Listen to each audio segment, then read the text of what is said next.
tai raspberry មកហើយប៉ុន្តែអត់ដឹងថាឆុងមិនចូលមកខ្ញុំប្រាប់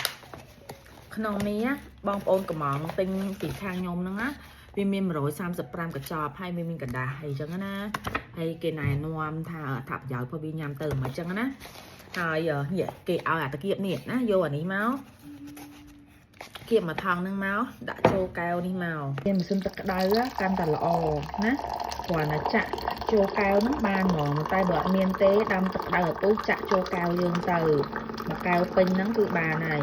រយៈពេល5ទៅ10នាទីគឺយើងបានផឹកហើយយរួមផឹកត្រជាក់ក៏បានអ៊ុនក៏បានដែរជាពិសេសថ្ងៃដែលគេយើងមករដូវហ្នឹងណាផឹកអ៊ុនអញ្ចឹងទៅនិយាយរួមទៅយើងអាចញ៉ាំមួយថ្ងៃហ្នឹងមួយកញ្ចប់ប៉ុន្តែយើងអាចឆុង2ដងជាមួយអានេះបានព្រោះអីនេះគេកិនរៀងម៉ត់ចឹងទៅវាចេញជាតិមកច្រើនដល់ឃើញពណ៌នេះវាល្អប៉ុន្តែគឺវាសុទ្ធហ្មងញ៉ាំទៅវាជួយដល់ក្នុងខ្លួនយើងច្រើនជាពិសេសមានសំណើមព្រោះខ្ញុំឲ្យម៉ាក់ខ្ញុំគាត់សាកដែរមកតែថាខ្ញុំសួរគាត់មិនចឹងណាព្រោះគាត់វាថាអាយុ50ជាងហើយចឹងវាថារៀងចង់អស់រដូវហើយ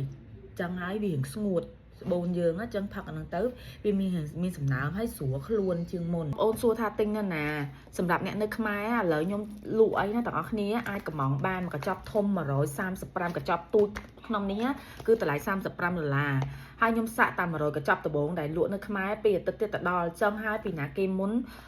ចង់បានមុនហ្នឹងគឺកក់មុនមកណាព្រោះអីអីវ៉ាន់ទៅដល់ហ្នឹងព្រោះមានភ្ញៀវគាត់យកខ្លះហើយ50%ហើយអញ្ចឹងអីវ៉ាន់ទៅដល់ហ្នឹងពឹបគឺខ្ញុំដឹកចេញឲ្យហ្មង